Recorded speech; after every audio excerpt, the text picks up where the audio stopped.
c'est à la fois de l'économie, de la science, de l'industrie, de la politique, encore une fois. C'est aussi une question parce qu'on tape sur des prévisions dans ce fameux mix énergétique pour 2050 d'hydrogène vert et bleu, encore une fois, on va faire la différence, de 15 à 20% en fonction des sources et des études. Sauf qu'aujourd'hui encore, 98% de la production d'hydrogène se fait à partir d'énergie fossile. Comment est-ce qu'on fait, docteur Pierre-Étienne Franc et docteur Erussard, pour réussir à inverser la vapeur? Alors peut-être pour ceux qui n'ont pas toutes les bases de chimie ou de sur comment on fait l'hydrogène. L'hydrogène, c'est une molécule qui est très abondante, mais elle est rarement seule. C'est pour ça qu'on dit que c'est souvent un vecteur d'énergie secondaire. Souvent, elle est avec le carbone dans les hydrocarbures ou avec l'oxygène dans l'eau.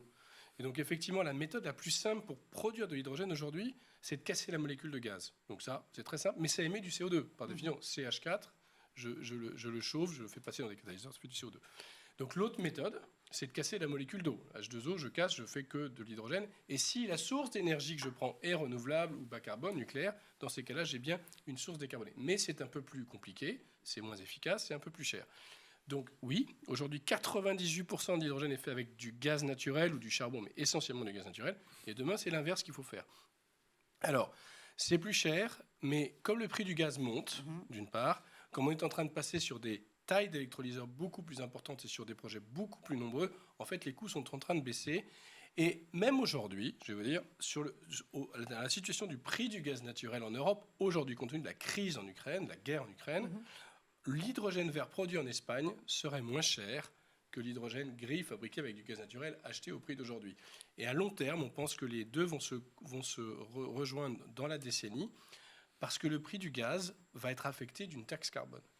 Et dès que vous avez une taxe carbone qui dépasse 100 € la tonne, en fait, le prix de l'hydrogène gris à base de gaz naturel devient plus important que le vert. Alors pour ça, on peut aussi faire le bleu. Ouais. On peut garder le gaz, mais on récupère le CO2, on le séquestre, on le réutilise pour faire des fuels pour l'aviation, des fuels pour le maritime, etc.